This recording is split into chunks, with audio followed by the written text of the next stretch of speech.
지금같이 지어진 300평 대저택에서 일어난 괴담인데요. 지금도 부동산 채널에서 인기 매물로 소개되고 있는 전원주택이랍니다. 실제로. 인기 매물이야? 실제로. 안녕하세요. 오늘 보여드릴 집은 에 소재하는 300평대의 전원주택입니다.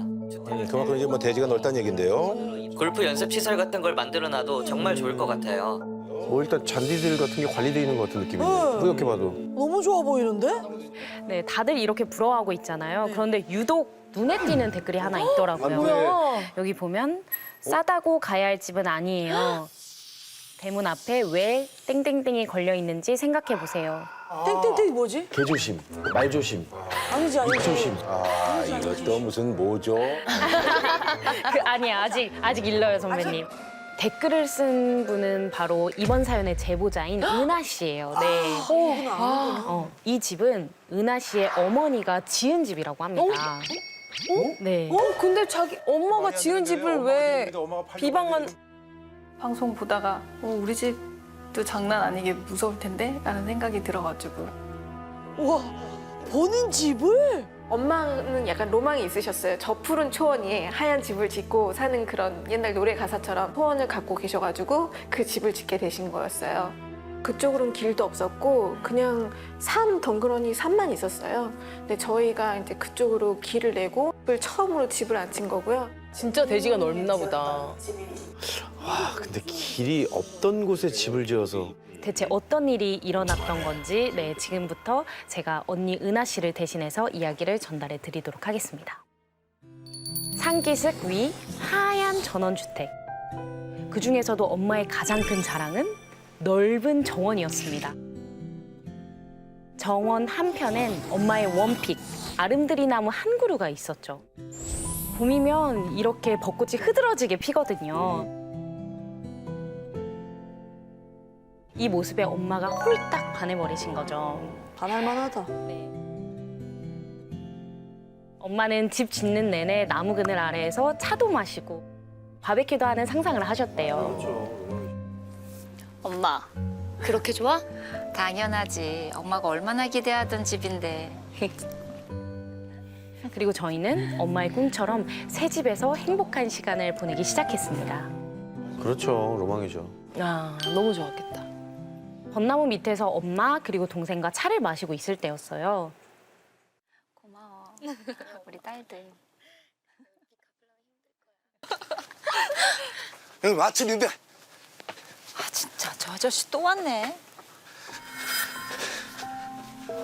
일을 한번 좀 배워버려. 보기만 해도 기분 나쁜 걸 왜 아직 부는 거야? 이쁘기만 한 나무를 왜? 아니, 그리고 아저씨, 남의 집 나무에 왜 자꾸 난리예요? 웃기는 아저씨야. 불청객은 바로 이웃 아저씨였습니다. 흉측하기만 한 걸. 왜?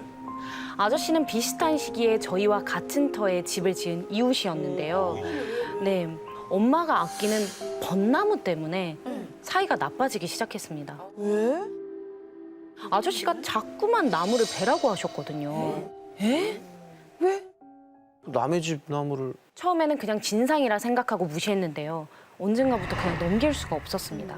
아저씨의 행동이 도를 지나치기 시작했거든요. 어느 날의 일이었어요. 벼랑간 마당에서 엄마의 비명 소리가 들리더라고요. 깜짝 놀라서 나가봤는데 엄마 괜찮아? 엄마 왜 그래?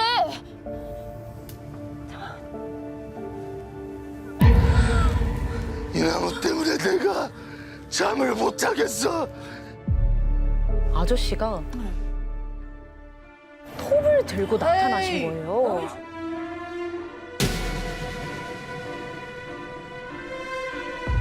아저씨는 누가 말릴 새도 없이 나무 꼭대기를 향해 올라가고 있었습니다. 그리곤 슥슥 엄마가 보란 듯이 가지를 자르기 시작했어요. 에이, 아, 이건 선 넘은 거지. 맞아. 주거침입죄예요. 엄마는 경찰에 신고할 거라며 노발대발하셨고 그제야 아저씨는 나무에서 내려오셨습니다. 나무를 죽이려는 아저씨와 나무를 지키려는 엄마의 갈등은 나날이 깊어졌어요. 아저씨는 벚나무 아래에 끔찍한 부적을 묻어두기도 했고요. 나무 기둥에 커다란 못을 잔뜩 박아놓기도 했습니다. 아유, 이상하신 분이네. 아저씨의 이해할 수 없는 행동은 계속되었고 나무를 향한 엄마의 애착은 점점 집착으로 바뀌어가고 있었어요. 그치, 되려. 이제 엄마의 일과는 단 하나, 온종일 나무를 지켜보는 것뿐이었습니다. 언제부턴간 잠도 자지 않고 벚나무 아래 누워 계셨죠. 살 것 같아. 엄마.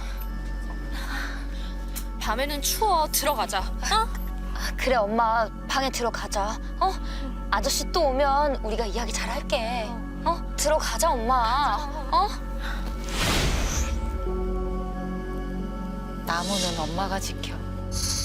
저와 동생이 엄마를 나무에서 떼어놓으려 할수록 엄마는 점점 더 나무에 집착하셨습니다. 그 사이 엄마의 건강은 눈에 띄게 나빠졌고 왜요? 일상이 안 되니까. 지켜보는 저희는 속이 타들어갔죠. 그리고 얼마 후 믿을 수 없는 일이 일어났어요. 엄마가 갑작스레 저희 곁을 떠나신 거예요. 되게 갑자기 돌아가신 거예요. 솔직히 엄마 생각이. 어떡해, 어떡해.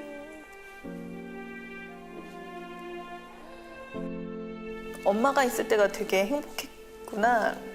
시간이 지나도 잊혀지지 않는 아픔이라는 게 있다라는 거를 그때 이후로 저희는 지금도 경험하고 있는 것 같아요. 저희 가족 모두 너무나 받아들이기 힘든 시간을 보냈어요. 이 집에서 오래오래 행복하게 살자며 활짝 웃던 엄마의 얼굴이 자꾸만 떠올랐습니다. 우리 가족의 행복을 깬 건 다 이웃 아저씨 때문이라는 생각이 들었어요. 억울하고 화나는 마음에 아저씨 집을 막 찾아갔습니다. 언니, 저게 뭐야?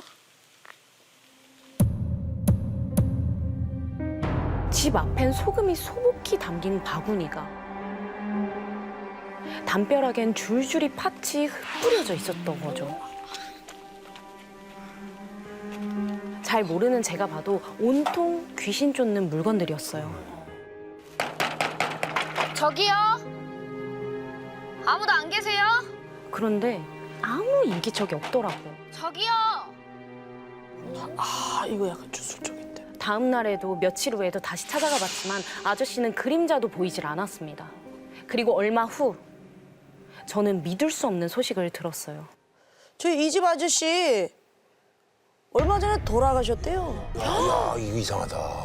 며칠 전 아저씨가 돌아가셨다는 겁니다. 아니, 엄마의 아저씨까지 두 분이 돌아가신 게 어쩌면 우연이 아니지 않을까? 막 무서운 생각도 들었습니다. 늦은 밤까지 혼자 방에서 뒤척이다가 동생이랑 이야기라도 해보려고 방을 나왔습니다.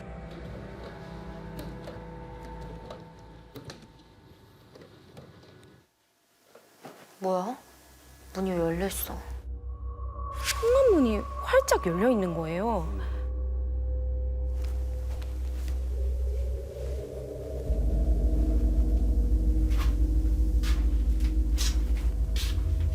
그리고 열린 문 너머 보이는 벚나무, 나뭇가지 사이로 뭔가가 펄럭이고 있더라고요. 한 걸음 한 걸음 나무로 다가갔습니다.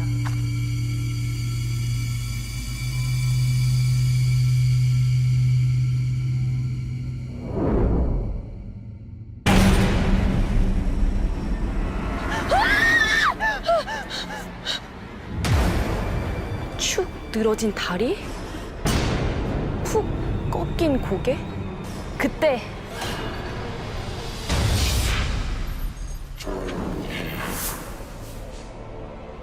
새까만 형체가 저를 향해 조용히 하라는 거예요. 뭐야? 그 순간 나뭇가지 사이로 대롱대롱 또 다른 다리가 보였어요. 왜 그래? 새하얀 다리에 원피스 자락. 제 동생이 정신을 잃고 나뭇가지에 매달려 있었어요. 우와, 안 돼. 동생은 몸을 반으로 접은 채 사지를 축 늘어뜨리고 있었는데요. 은지야. 야, 은지야. 야, 이은지. 야, 은지야. 야, 이은지. 야! 제 외침에 다행히 동생은 금방 정신을 차렸습니다. 내가 왜 여기 있어? 분명 자기 방에서 자고 있었는데 눈을 떠보니까 나무 위라는 거예요. 아, 약간 몸 위에 뭐가 있네. 엄청 무서웠어요.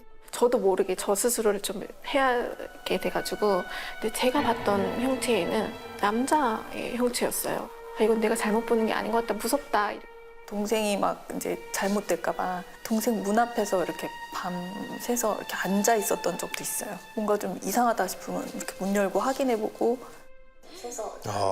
이 집에서 나와야 돼, 당장. 야, 이 집이 안 맞다. 아니, 이런 게 우리나라에 이런 일이 있단 말이에요? 나무에 매달려 있던 검은 형체가 엄마를 데려가고 이제 제 동생까지 죽이려는 것 같았습니다. 이 끔찍한 나무가 없는 곳으로 당장 도망쳐야 하는데 그게 참 쉽지가 않더라고요. 갑자기 이사 갈 수는 또 네. 없어요. 고민 끝에 동생과 같이 유명하다는 무당을 찾아갔습니다. 그런데 벚나무에 틀어 앉아 있네. 아유, 무슨 이런 악기가 이런 나무를 집에 뒀어? 제가 입을 떼기도 전에 벚나무 이야기를 꺼내는 거예요. 베어버리면 안 돼요? 그거 그럼 죽여버릴까요? 그랬더니 죽이라고 시킨 사람도 그렇고 손을 댄 사람도 그렇고 다 죽을 수 있다고. 죽고 싶으면 한번 해보라고. 아저씨랑 엄마.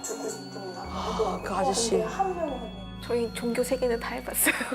그래서 신부님 오셔가지고 성수도 뿌려보고 소금도 뿌려보고 저희 할 수 있는 건 다 해봤어요. 저희의 갖은 노력이 효과가 있었는지 동생도 저도 더는 나무 귀신에 시달리지 않게 되었습니다. 정말 기쁘게도 엄마의 흔적이 가득한 이 집에서 계속 살 수 있었던 거죠. 네. 얼마 후 늦은 저녁, 야식을 사들고 집에 돌아오고 있었어요. 야, 은지야. 2층 테라스에 동생이 서 있더라고요. 치킨 먹게 1층으로 내려와.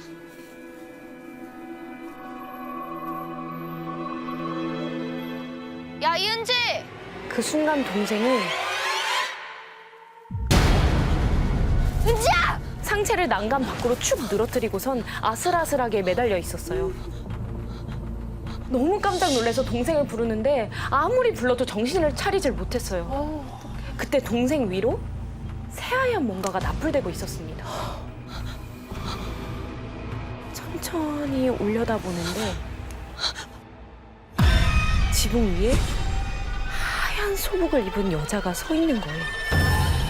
여자는 지붕 위에 서서 동생을 빤히 쳐다보고 있었습니다. 저 여자가 당장이라도 동생을 해칠 것만 같았어요. 얼른 집으로 뛰어가려는 순간 동생은 조금씩 난간 아래로 고꾸러져 갔고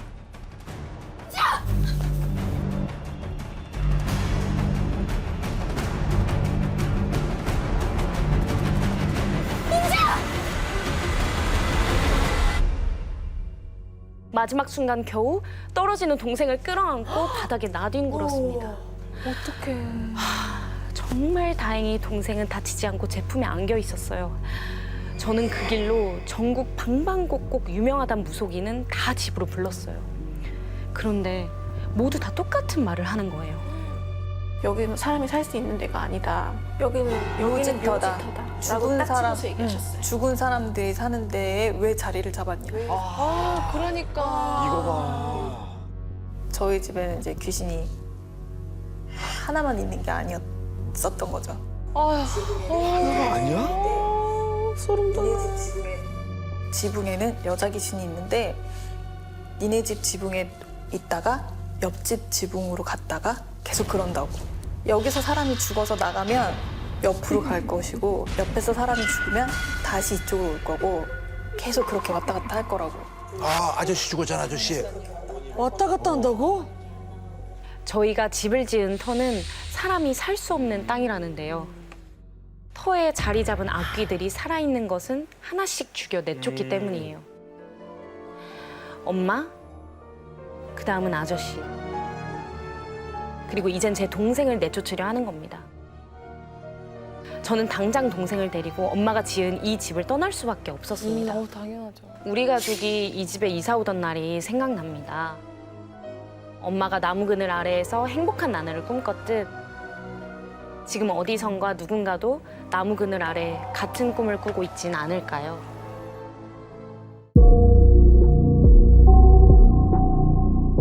이 사연은 이제 대구에서 자취를 하던 연주 씨가 겪은 정말 소름 끼치는 경험담인데요. 자, 2014년 여름 천안에서 직장 생활을 하던 저는 대구에 있는 회사로 이직을 하게 됐어요.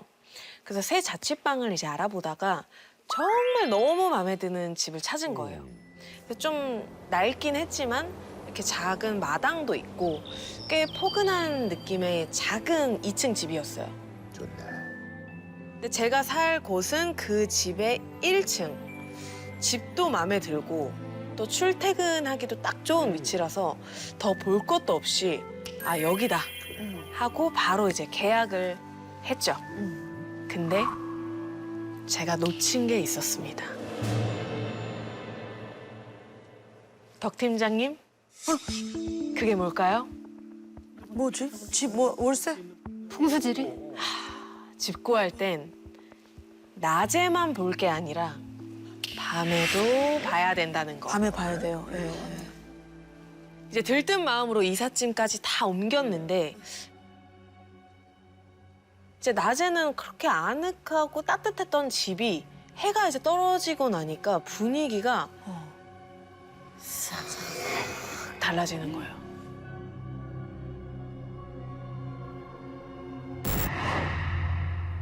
불빛 하나 없는 정말 깜깜한 마당에서 나뭇잎이 슥슥슥슥 바람에 이렇게 흩날리는데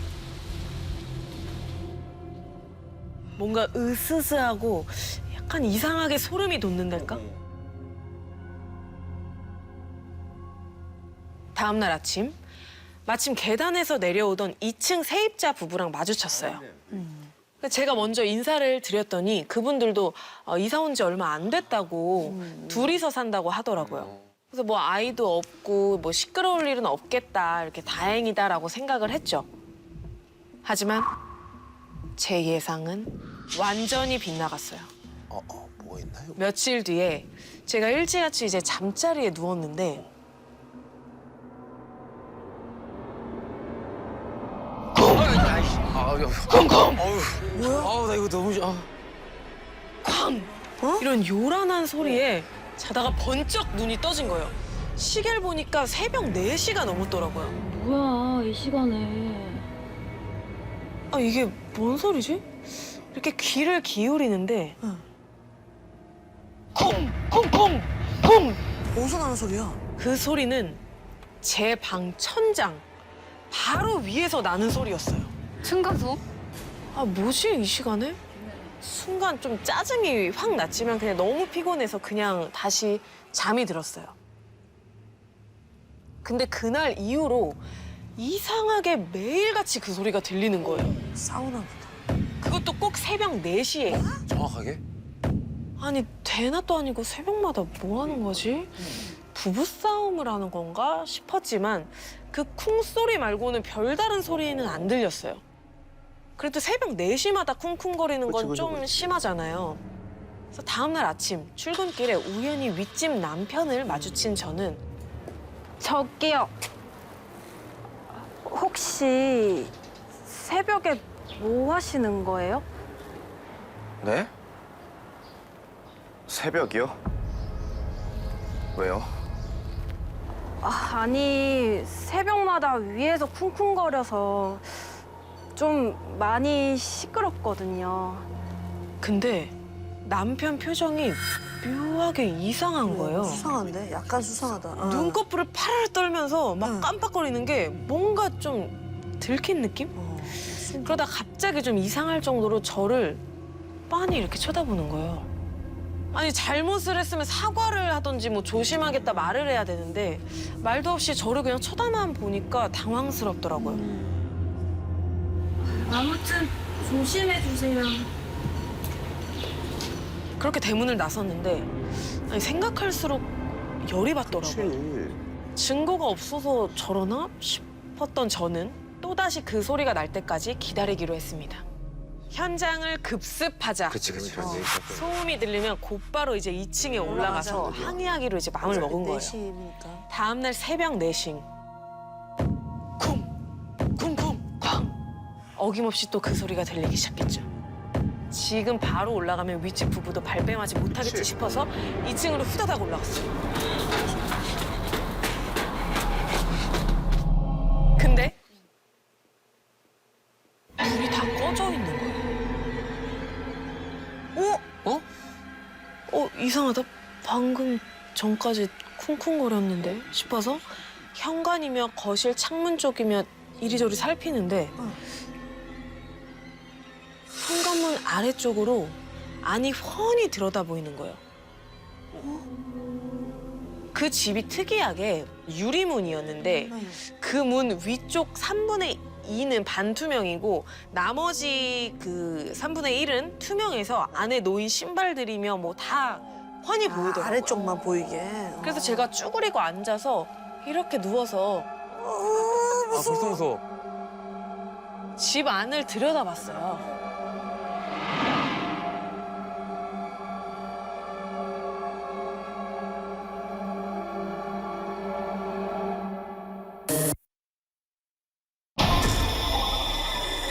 번뜩이는 두 눈과 딱 마주친 거예요. 보고 있어. 누가 바닥에 납작 엎드린 채로 저를 뚫어져라 저를 보는데 온몸이 얼어붙어서 움직일 수가 없었어요. 근데 보면 볼수록 이상한 거예요. 당연히 그 집 남편인 줄 알았는데 안에 덥수룩한 머리에 피골이 상접한 정말 푸페인 볼. 순간 깨달았어요. 아, 저 사람 윗집 남편 아니구나. 그때였어요. 그 남자의 입이 양쪽으로 쭉 찢어지면서 절 향해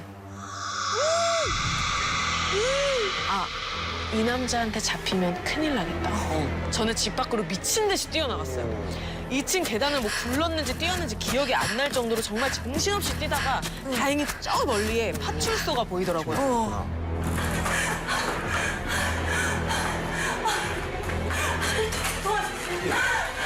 집에 이상한 사람이 있어. 젊은 여자가 새벽에 정말 산말이 돼서 들어오니까 경찰들도 얼마나 놀랬겠어요. 그래서 잡초 지정을 얘기하고 이제 경찰들은 윗집으로 바로 갔죠. 낯선 남자가 해코지할 수도 있는 거니까 저는 걱정이 됐어요. 근데 도착해보니까 아까와는 다르게 2층에 불이 켜져 있더라고요. 켜져 있어. 그래서 문을 두드리니까 남편이 나왔고요. 저 신고 받고 왔습니다. 저 혹시 뭐 별일이 없으셨나요? 근데 이 집 남편이 정말 아무렇지도 않은 듯이 무덤덤한 얼굴로 무슨 소리 하시는 거예요? 별일 없으니까 들어가세요. 이러는 거예요. 사실 새벽에 갑자기 경찰이 들이닥쳤으니까 얼마나 황당히 있겠어요. 놀랬죠. 예. 근데도 남편은 너무나 차분한 표정으로 더 이상해. 아, 괜찮아요. 아무 일 없습니다만 반복하는 거예요. 아, 이상하네. 새하얗게 질린 아내의 표정이 좀 걸리긴 했지만 경찰들이랑 전 그대로 돌아갈 수밖에 없었어요. 뭐 문제가 없다는데. 다음 날 저기요. 계세요? 윗집 아내였어요. 밤새 한숨도 못 잔 듯이 파리한 얼굴이더라고요. 문을 열어줬더니 다짜고짜 제 옷자락을 덥석 잡는 거예요. 맞죠? 저만 본 거 아니죠? 뭘요? 어제 그 남자요? 네, 그 남자. 그 남자 사람 아니에요. 어? 뭔 소리야? 사람이 아니라니 그럼 귀신이라는 건가? 윗집 아내가 들려준 이야기는 더 황당했어요. 제가 이사 온 다음 날부터였대요. 쿵, 쿵쿵, 쾅. 온 집안을 울리는 이상한 소리에 잠에서 깼다고 하더라고요. 마찬가지로 새벽 4시였어요. 아, 이게 무슨 소리지? 거실에서 들리는 소리... 혹시 도둑이 들었나? 두려운 마음에 살짝 방문을 열어서 봤는데 문틈 사이로 웬 낯선 남자가 뛰는 게 보이더라고요. 오, 이 뭐야? 정말 기절할 듯이 놀래서 자고 있던 남편을 막 흔들어서 깨워서 이상한 사람 있어. 저 이상한 사람 있다니까.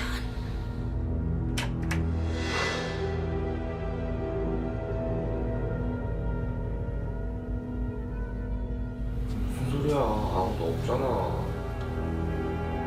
그 사이에 남자는 사라지고 없고 귀신이 아닐까라는 생각이 들었어요.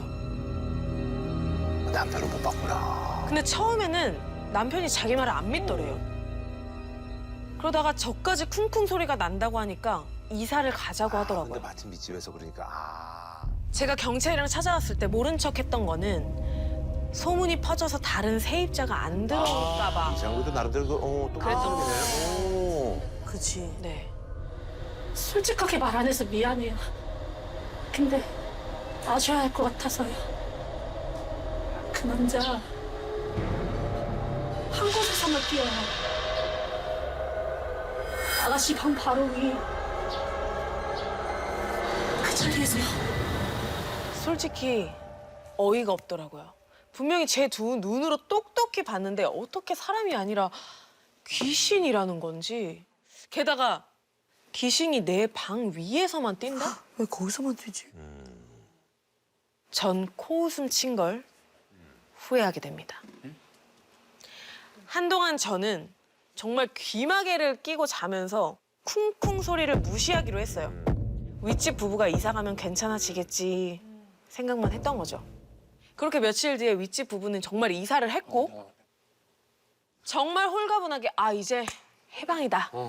끝났다 싶은 마음에 그날 밤은 거실 소파에 들어 누워서 영화나 보자 생각했죠. 밤 늦게까지 영화를 보다가 잠이 들었는데 또다시 윗집에서 들리던 그 소리가 또 들리는 거예요. 근데 이번엔 뭔가 달랐어요. 위층이 아니라 어디야? 바로 옆에서 들리는 거예요.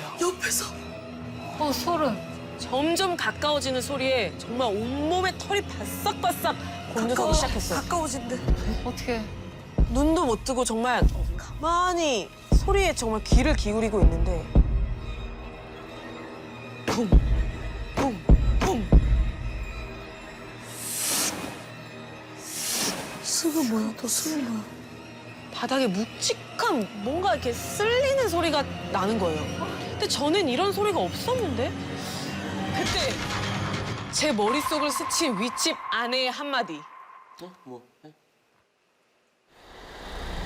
그 남자 방은 좀 없어요. 그 남자 오른쪽 발이 없어요. 설마 하는 생각에 눈을 슬며시 떠보니까 한쪽 다리로 휘청이면서 그러다 쾅 바닥에 넘어지더니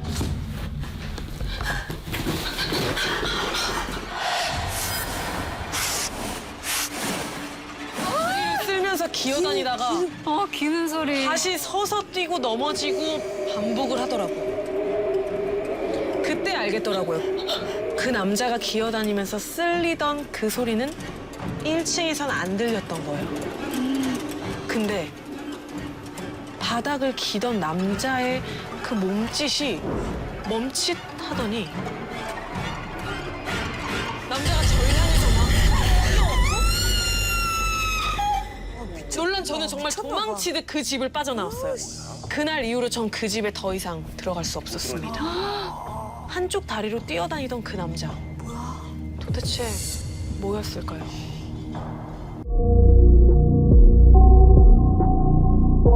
평택 현장에서는 40대 주부예요. 지금은 40대 주부고 김모 씨가 보내주신 공모작입니다. 너무 실감나게 보내주셔서 이렇게 글로 읽기로 결정을 해서 제가 한번 읽어보겠습니다. 아, 목소리가 다르다. 이 이야기는 한참 꿈 같은 시간을 보냈어야 할 우리 부부의 신혼 초 이야기다. 때는 1995년, 내 나이 22살, 남편은 23살, 그리고 우리 사이에는 5개월 된 딸아이가 있었다. 우리 부부는 수중에 얼마 되지 않은 돈으로 경기도 용인 아주 작은 시골 마을에 어렵게 신혼집을 구해서 이사를 가게 됐다. 부엌이 하나 딸린 조그만 단칸방이었다. 그 시절 집들이 그렇듯 이 집에는 다락방이 하나 있었다. 방 한쪽 벽면 허리 높이의 다락문이 있었고 부엌의 윗공간으로 이어졌다. 다락방 끝엔 마당 쪽으로 조그만 창문이 하나 있었다.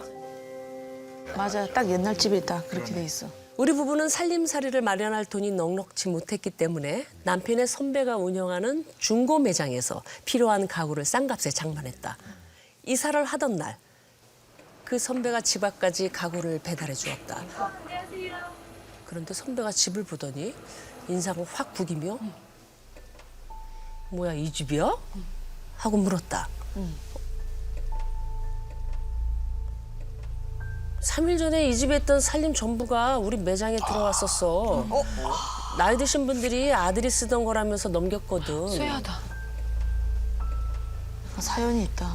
떨떠름해하는 선배에게 남편과 나는 뭐 무슨 일이라도 있었냐고 물었지만 선배는 아야 됐다. 뭐 이미 이사 왔는데 말해서 뭐 하겠어. 들어서 좋을 것도 없어. 하고는 입을 다문 채 가버렸다.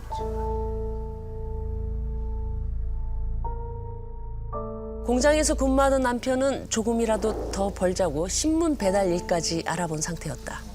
새벽 3시부터 아침 7시까지 배달을 해야 했기에 우리는 대충 짐 정리를 끝내고 일찍 잠을 청했다. 그날 밤 이런저런 복잡한 생각에 뒤척거리다가 겨우 잠이 들었을 때였다. 몸이 안 움직이네. 왜 이러지? 생각이 든 순간 쓱쓱 하는 소리가 들려오기 시작했다. 뭐지? 그 소리는 다름 아닌 다락방이었다. 몸이 안 움직였기에 눈알만 굴려서 다락방 쪽을 쳐다봤다. 그리고 그때 다락방 쪽 벽에서 검은 사람의 형체가 머리부터 쓱쓱 하는 소리와 함께 조금씩 기어 나오고 있었다.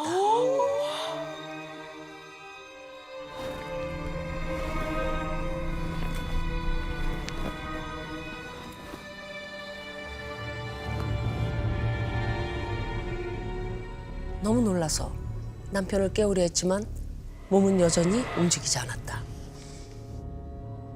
그것은 천장에 매달린 채로 내가 누워있는 자리 바로 위까지 기어왔고 고개를 꺾어 나를 내려다본 채 입으로 보이는 부분을 뻥끗대기 시작했다. 그 순간 그것이 훅 하고 천장에서 떨어지더니 나는 숨이 멎을 것 같은 무서움에 몸이 벌벌 떨렸다. 그때서야 그것이 입을 크게 벌리며 반복하는 말이 또렷하게 들렸다.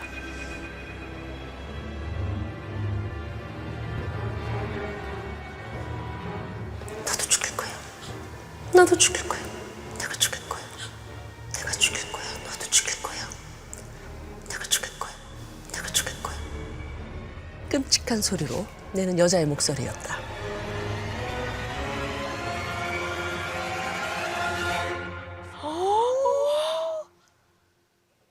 근데 그것이 다시 천장을 기어가 다락방 속으로 사라졌다.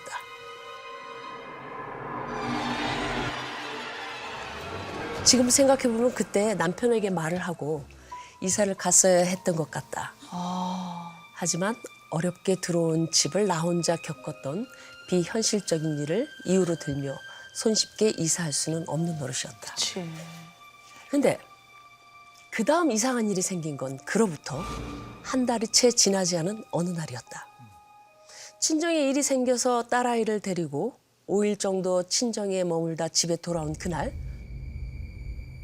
대문을 들어서는데 우리 집 앞에 누군가가 서성이며 기다리고 있었다.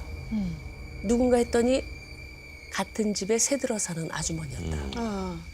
시름 가득한 얼굴로 나를 보자마자 대뜸 이렇게 물어보셨다. 세대, 괜찮아? 예, 뭐가요? 아니 왜 새댁 남편은 자물통을 몇 개씩 걸어 잠그고 일을 간대? 새댁 밖에도 못 나오게. 아주머니가 하시는 말씀을 듣고 나는 놀라지 않을 수가 없었다.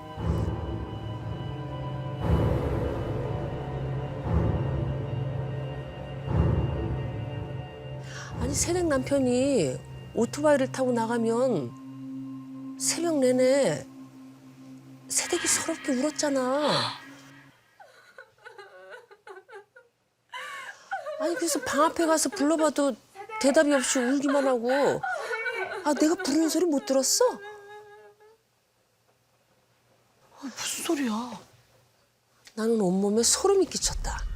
뭐 남편이 자물쇠로 방문을 잠그고 간 것은 맞을 것이다. 내가 딸아이와 친정집에 가 있는 동안 남편이 출근하면 집이 빌 테니까. 그런데 빈집에서 누가 울었다는 건지 너무 무서웠다. 세 번째 일은 기다릴 시간도 없이 바로 일어났다. 바로 다음 날 새벽 남편이 신문 배달을 가고 30분 정도 지났을 때였다. 방의 적막함이 예전보다 찝찝하고 서늘하게 느껴졌지만 내색하지 않고 있었다. 그때 철컥 철컥 방문에 손잡이를 들리는 소리가 들렸다. 오, 무서워.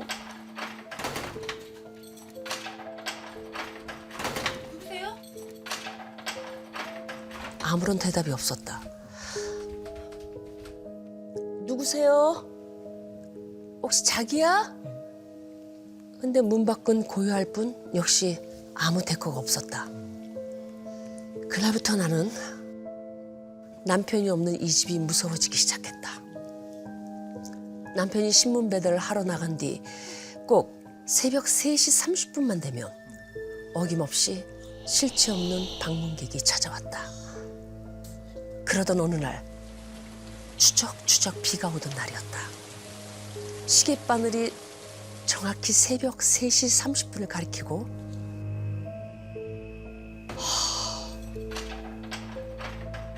철컥철컥 하는 소리가 들려왔다. 그런데 이날은 좀 이상했다. 문 손잡이를 돌리는 소리가 얼마 나다 말고 멈춘 것이다. 그리고 어디선가 의문의 소리가 들려왔다.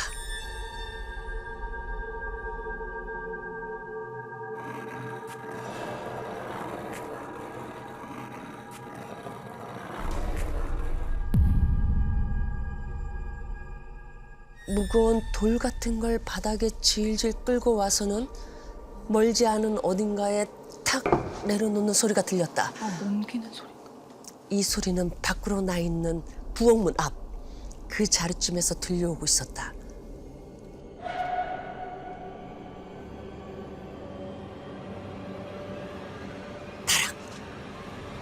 다락 창문으로 누가 들어오려는 거야. 안 돼, 안 돼.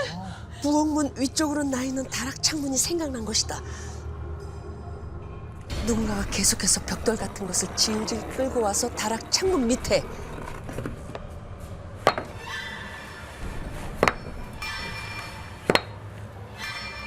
지금 올려놓는 거야, 차고 계속. 쌓고 있었다. 거기 올라가려고. 그리고 얼마 안 가서 덜컹! 다락 창문을 여는 소리가 들렸다. 나는 정신없이 일어나 있는 힘껏 서랍장을 밀어 다락문을 다급히 가로막았다. 그 와중에 다락방 안에서는 쓱 하는 소리가 가까워지고 있었다. 마치 사람이 배를 바닥에 대고 질질 끄는 것 같은 소리였다. 그때 연희야 왜 그래? 문 열어 나야. 밖에서 남편의 목소리가 들려왔다.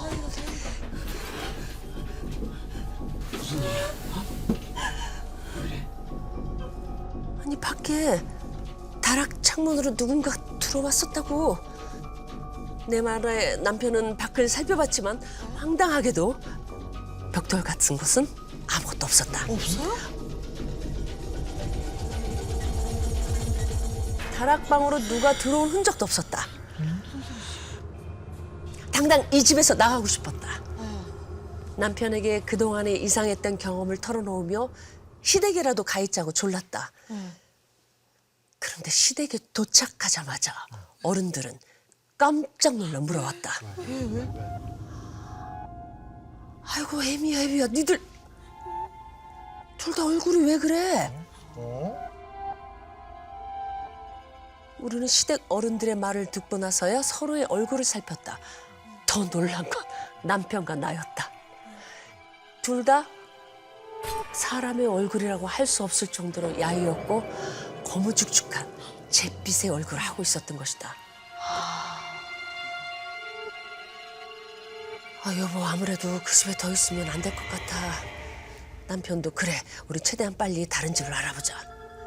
그런데 이 이야기를 나눈 바로 다음 날 이상한 일이 벌어졌다. 남편이 마치 딴 사람처럼 행동하기 시작한 것이었다. 안 돼. 냉소에 찬 얼굴로 딸아이와 나를 없는 사람 취급했고 집에 돌아와서도 한마디조차 붙이지 않았다.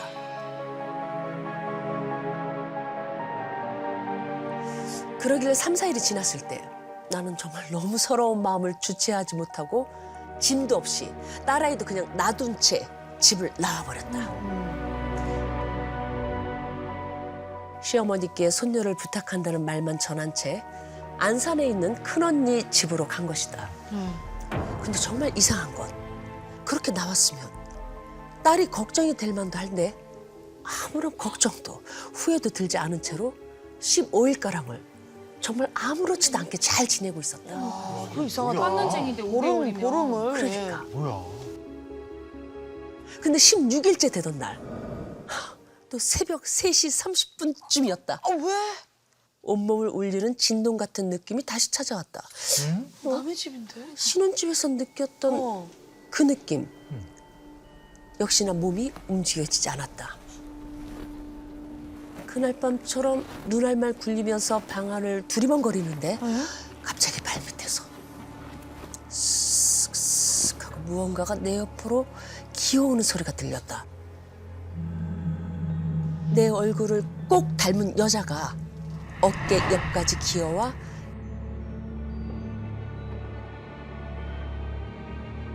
내가 놔줄 것 같아. 내가 놔줄 것 같아. 절대 너 도망 못 가. 절대 도망 못 가. 그때 언니가 어깨를 세게 때려서 그 끔찍한 순간에서 벗어날 수 있었다. 그제야 정신이 바짝 들었다. 딸아이와 남편이 미치도록 걱정이 되었고 보고 싶어서 참을 수가 없었다. 밤새 엉엉 울다가 아침 7시가 넘어가는 걸 보고 시댁에 전화를 걸었다. 이른 아침이었지만 시어머니는 놀란 기색도 없이 전화를 받으셨다. 혹시 아이는 잘 있나요? 야, 니들 짰냐? 15일 동안 연락도 없던 애비도 꼭두 새벽부터 전화를 하더니 너도 통 연락도 없다가 이제서야 전화를 하고.